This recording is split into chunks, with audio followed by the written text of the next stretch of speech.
1895 ची ही गोष्ट आहे। एक जर्मन मेकॅनिकल इंजिनियर आणि फिजिसिस्ट डॉक्टर विल्हेल्म रोएंटजेन आपल्या प्रयोगशाळेत आपला प्रयोग करत बसले होते।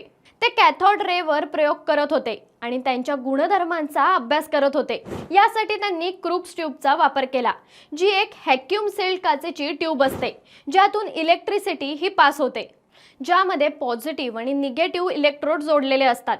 जेव्हा त्यातून रोएंटजेन यांनी इलेक्ट्रिसिटी पास केली तेव्हा ट्यूबमधून फ्लोरोसेंट किरणं बाहेर येत होती।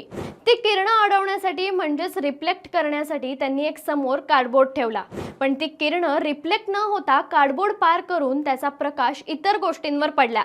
रोएंटजेन आश्चर्यचकित झाले। त्यांना समजलं नाही की त्या किरणांचा प्रकाश त्या कार्डबोर्डच्या आरपार कसा गेला। हे सगळं होत असताना पूर्ण प्रयोगशाळेत अंधार होता।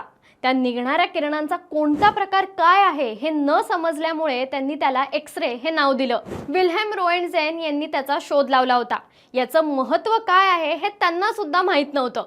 रोएंटजेन यांनी कार्डबोर्डच्या ऐवजी आपला हात त्या किरणांच्या समोर ठेवला, तेव्हा त्यांनी पाहिलं की ती किरणं त्यांची त्वचा पार करतायत, पण ते हाडांमधून पार होत नाहीयेत, ज्यामुळे त्यांच्या हाडांची सावली पडली।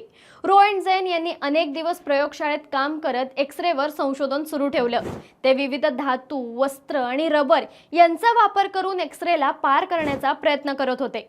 22 डिसेंबर 1895 रोजी रोएंटजेन यांनी स्वतःच्या पत्नीला प्रयोगशाळेत बोलवलं। त्यांचा हात क्रुक्स ट्यूबच्या समोर ठेवून एक्स-रेचा प्रयोग केला।